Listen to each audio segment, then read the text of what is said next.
À tous, bonjour et bienvenue à ce nouveau partage. Nous allons parler d'identité, nous allons parler de qui nous sommes et qui est à qui nous appartenons. Donc voilà, nous allons parler de ça. Nous allons lire dans le livre de Jean, dans le chapitre 1, verset 12 à 13. Jean 1, verset 12 à 13, nous allons lire. La parole de Dieu dit dans ces versets, dit, mais à tous ceux qui l'ont reçu, à ceux qui croient en son nom, elle a donné le pouvoir de devenir enfants de Dieu, lesquels sont nés. Ce qui est important ici, c'est non du sang, ni de la volonté de la chair, ni de la volonté d'un homme, mais de Dieu. Mais de Dieu. Déjà, on a dit qu'à tous ceux qui l'ont reçu, à ceux qui croient en son nom, elle leur a donné le pouvoir de devenir enfant de Dieu. Lorsque on a accepté Christ comme Seigneur et Sauveur, il est devenu notre Père. Il est devenu notre Père. Nous sommes, c'est-à-dire que le vieil homme a été crucifié à la croix. Nous sommes une nouvelle création. On dit que nous sommes une nouvelle création. Les choses anciennes sont passées. Voici, toutes choses sont devenues nouvelles. Donc, ça part du fait que désormais, notre Père, nos parents, notre Père, c'est Dieu. C'est Dieu. Notre vie vient de Dieu. Il a dit, ce n'est ni la volonté ni du sang, ni la volonté de la chair ou de l'homme. Nous sommes nés de Dieu. Ça veut dire que notre présence ici sur la terre est voulue par Dieu, Nous sommes sur la terre, nous sommes dans ce monde, c'est la volonté de Dieu. Que nos parents nous aient désirés ou pas, nous sommes là et c'est sa volonté. Et en tant que Père, il s'est engagé à prendre soin de nous à tous égards, dans tous nos besoins. Amen. Et on sait qu'à la croix, il a tout accompli. Il a pourvu à tout. Il a pourvu à tout. La parole de Dieu dit dans Matthieu 7, on va lire Matthieu 7 à partir du verset, Matthieu 7, excusez-moi, Matthieu 7, 7 à partir du verset 7. Matthieu 7, on va lire. On va lire. Demandez et l'on vous donnera, cherchez et vous trouverez, frappez et on vous ouvrira. Car quiconque demande reçoit, celui qui cherche trouve et l'on ouvre à celui qui frappe. Il dit, ça c'est ce qui est important, en fait le reste aussi on va voir après. Lequel de nous donnera une pierre à son fils s'il lui demande du pain, ou s'il demande un poisson, lui donnera-t-il un serpent? Un serpent. Si donc méchant comme vous l'êtes, vous savez donner de bonnes choses à vos enfants, à combien plus forte raison votre Père qui est dans le ciel. On a vu que on est sur cette terre, dans ce monde-là, par la volonté de Dieu, ni pas. Ça dit que nous sommes désormais nés de lui, nous sommes ses enfants. Il dit que méchants comme nous sommes là, on sait donner des bonnes choses à nos enfants. Il dit qu'à combien plus forte raison, notre Père qui est dans les cieux, c'est notre papa. On dépend de lui, on descend de lui. Amen. On descend de lui. Il dit donc, si donc méchants comme vous l'êtes, vous savez donner de bonnes choses à vos enfants, à combien plus forte raison, votre Père qui est dans les cieux donnera-t-il de bonnes choses à ceux qui le lui demandent? À la vérité, lorsqu'on est dans le désert, lorsqu'on est dans la traversée de la vallée de l'ombre de la mort, ou bien dans la tempête, on a tendance à être plus conscient de ce qu'on voit, de ce qu'on ressent, plutôt que de ce que Dieu dit que nous sommes. Et on oublie qu'il a dit qu'il est notre papa. Et on sait que les hommes là, méchants comme ils sont là, ils sont capables. Nous, on donne des bonnes choses. Qui peut donner de mauvaises choses à ses enfants? Et il dit que lui a combien plus forte raison. Mais ce qu'on ne fait pas, c'est-à-dire que on est tellement conscient de ce qui nous entoure qu'on oublie que on doit lui demander. On doit lui demander simplement comme on demanderait à un autre papa naturel. On doit lui demander. Amen. Et vous savez, l'inquiétude ne vient pas de Dieu. Quand on voit le fruit de l'esprit, l'inquiétude n'est pas dedans. Ça, c'est les œuvres de la chair. C'est les œuvres de la chair et c'est l'ennemi qui veut nous amener à douter de Dieu et qui veut faire en sorte que nous ne rentrons pas pleinement dans notre héritage. Amen. Dans notre héritage. On va continuer, on va lire plusieurs passages. On va lire Luc 12, on va d'abord lire Matthieu 6. On va repartir sur le livre de Matthieu. Voilà, Matthieu 6.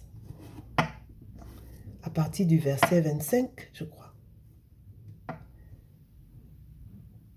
C'est pourquoi je vous dis, ne vous inquiétez pas pour votre vie, de ce que vous mangerez, ni pour votre corps.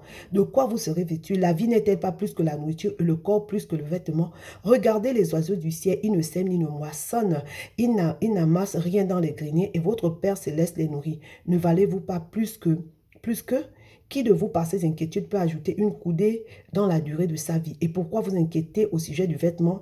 Considérez comment croissent les lits des champs. Ils ne travaillent ni ne filent. Cependant, je vous dis que Salomon même dans toute sa gloire, n'a pas été vêtu comme l'un d'eux. Si Dieu revêt ainsi l'herbe des champs qui existe aujourd'hui et qui demain sera jetée au four, ne vous vêtira-t-il pas à plus forte raison, gens de peu de foi? Ne vous inquiétez donc point et ne dites pas que mangerons-nous, que boirons-nous, de quoi nous serons vêtus, car toutes ces choses, ce sont les païens qui les recherchent, Votre Père Céleste sait que vous en avez besoin. Ça, c'est un verset clé. Notre Père Céleste sait que nous en avons besoin. Et il dit dans le verset 33, cherchez premièrement le royaume et la justice de Dieu et toutes les choses vous seront données par-dessus tout. Vous savez, lorsqu'on est dans le désert, moi j'ai appris et j'apprends que la vérité c'est qu'il faut vraiment rendre gloire à Dieu, lui rendre gloire et lui dire notre reconnaissance. Pourquoi? Parce que à la croix, la vérité, il a tout pourvu, tout est disponible. Vous savez, moi, je n'ai pas compris ce verset-là pendant longtemps et puis j'ai eu une révélation. Il a pourvu à tout. Je pensais qu'il a pourvu à certaines choses, mais quand j'arrive dans d'autres situations, je dis, bon, on a quand même, non, Dieu a pourvu à tout. Il savait, il est un Père prévenant, il est bon. Il a prévu. C'est-à-dire qu'on doit vraiment rendre gloire pour la croix. Parce qu'à la croix, il a tout accompli. Dieu ne reviendra pas à la croix. Non, il a tout accompli et tout est disponible. Ce qu'on va faire, c'est déjà rendre gloire pour cela et pour lui rendre grâce pour ça. Lui rendre des actions de grâce et puis vraiment demander, comme il a dit, demander et on vous donnera, cherchez, vous trouverez, frappez, on vous ouvrira. Et il dit qu'on doit demander parce que c'est disponible. C'est là, il va falloir demander que cela se manifeste, que son secours se manifeste. Amen. Et puis lui rendre gloire pour ce que nous avons aujourd'hui. Lui rendre gloire pour la vie. La vie est plus importante. Ça veut dire que lorsque on est en vie, il y a encore de l'espoir. Ça veut dire que ce n'est pas terminé. Lui rendre gloire pour la vie. Lui rendre vraiment des actions de grâce pour ce que, dans ce que je traverse, il a déjà pourvu. Amen. On va continuer. On va lire c'est un peu dans le même sens et tout. On va aller dans le livre de Luc. Luc, verset 12. Luc 12, chapitre 12. 12 à partir du verset, je crois, c'est quel est bon, verset 24, il dit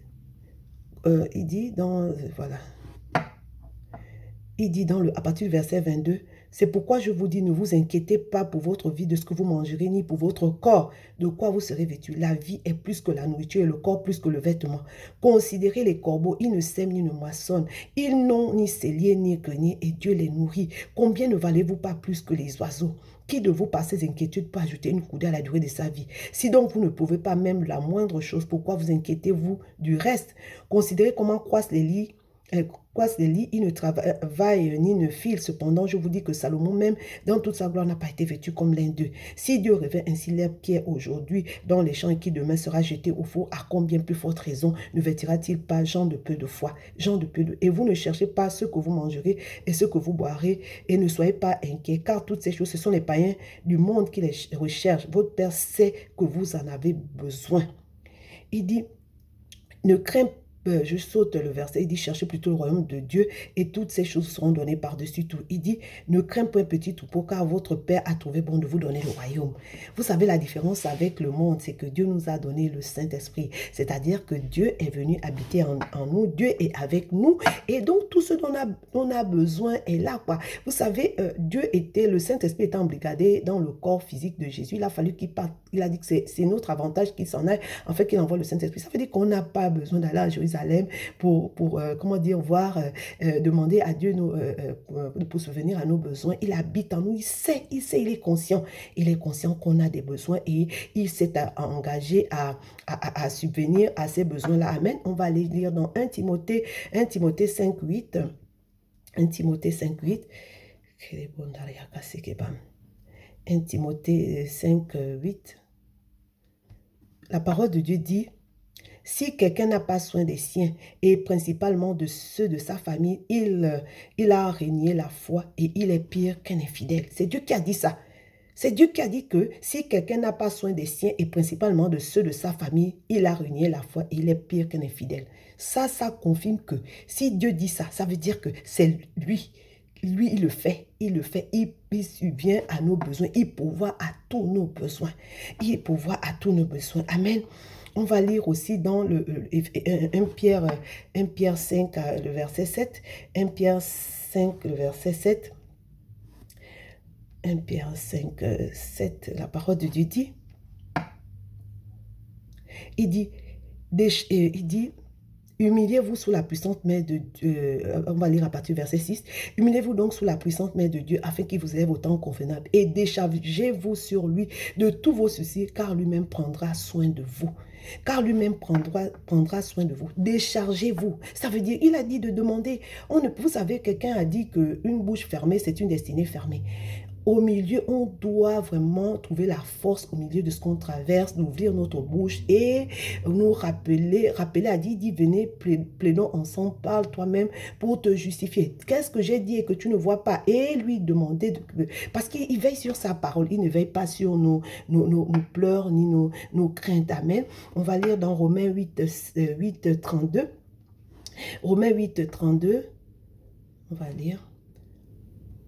Romains 8, 32, la parole de Dieu dit, Romains 8, 32, la parole de Dieu dit, lui qui n'a point épargné son propre fils, mais qui l'a livré pour nous tous, comment ne nous donnera-t-il pas aussi toutes choses avec lui?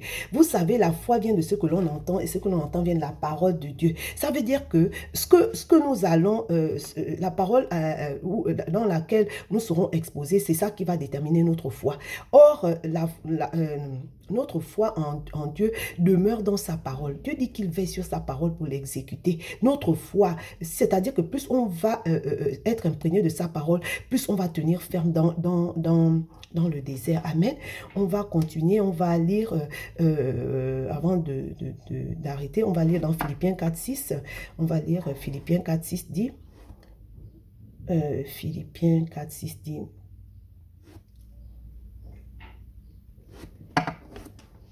Philippiens 4, 6, ne vous inquiétez de rien, mais en toute chose faites connaître vos besoins à Dieu par des prières et des supplications avec des actions de grâce. Et la paix de Dieu qui surpasse toute connaissance gardera vos cœurs en Jésus-Christ.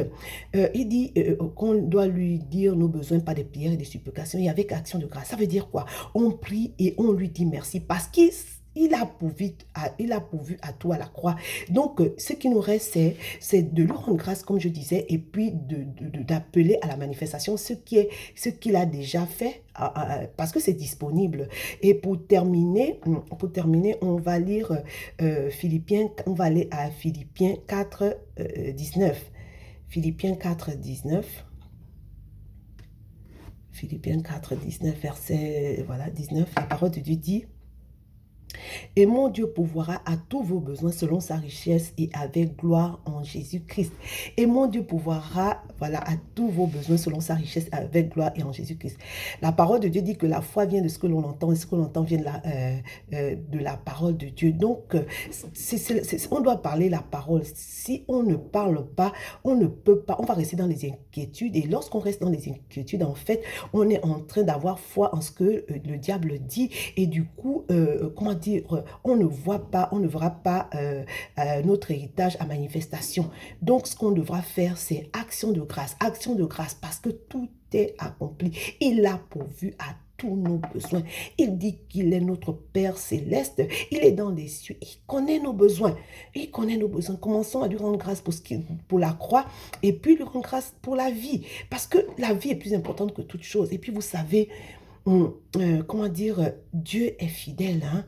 Ça veut dire que, vous savez, le peuple d'Israël est passé dans le désert et ils se sont plaints et tout ça.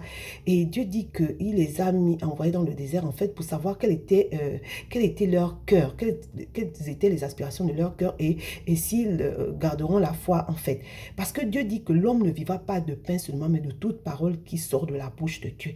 Alors, quand on va, comment dire, appliquer ce qui est dit dans le livre de Josué, que ce livre de la loi ne s'éloigne point de ta bouche, médite le jour et nuit pour agir conformément selon ce qui est écrit. C'est alors que tu auras du succès, c'est alors que tu réussiras. Amen. Confessons la parole de Dieu, efforçons-nous ce n'est pas naturel, mais plus on le fait, plus on est fortifié et plus on voit la fidélité de Dieu. Demeurer béni, à très vite. Merci.